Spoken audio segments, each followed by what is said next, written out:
G'day team, Jeremy Britton, 24-hour wealth coach, and just for a complete change of scenery, instead of being on the beach at sunrise, I'm here on sunset, and there seems to be a lot more people here. It's kind of crowded down there. There's about 8 or 9 surfers in the water, and a few dogs, a few people out walking. It's really crowded. How about that? I've only been down here once or twice on sunset. Most of the time I'm here at sunrise. There you go, change of scenery. And just for a complete change of scenery today, I want to share something with you which I learned this week from my life coach. Yes, I have a life coach. Hi Kylie. And last week I was facing an issue in my life which I was having an issue, obviously, and talking to the life coach about this issue. And she actually said to me, you know what, I'm not experienced enough to help you with this issue. I don't know enough about this area. I haven't been a life coach long enough to be able to help you. And I'm like, bummer. I really wanted some help with this. And then Kylie turned to me and said, you know what, you've been a coach a lot longer than what I have.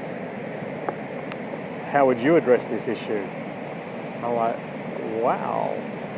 That's an interesting question, because a lot of us don't like to work on our own issues. We prefer to help other people out rather than helping ourselves. And I call this phenomena the mechanic's car.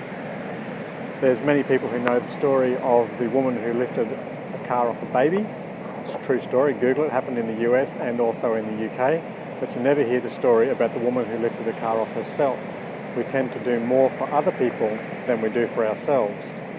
How this relates to the mechanic's car is, of course, the mechanic often has a car that's in a bad state of repair because he prefers to work on everybody else's car.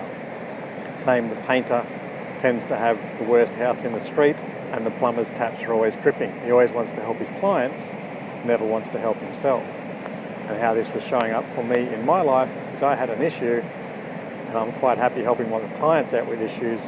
I felt uncomfortable working on my own issue. I couldn't see how I could work on my own issue, which is why I asked for the professional help of the life coach. And when she couldn't help me, like, what do I do now? But through Kylie's coaching, saying, hey, how would you help somebody else if they came to you with this problem? I could then put the problem as an external thing and say, you know what?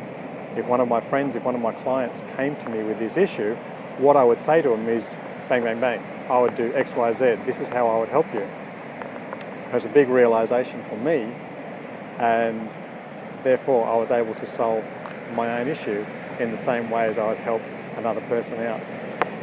Obviously, this shows up for other people. Depends what you do for a living. You like to help other people. That's why you do what you do. And oftentimes it's at the expense of looking after yourself, working on your own projects.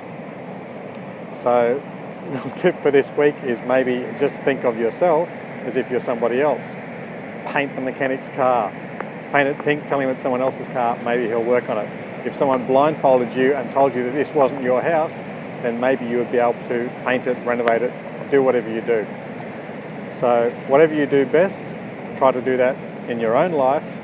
Maybe you need to trick yourself so that it will work well for you. Hope that's helpful. Revelation that I had, and possibly maybe beneficial to you. Enjoy your day. Good luck working on your own stuff.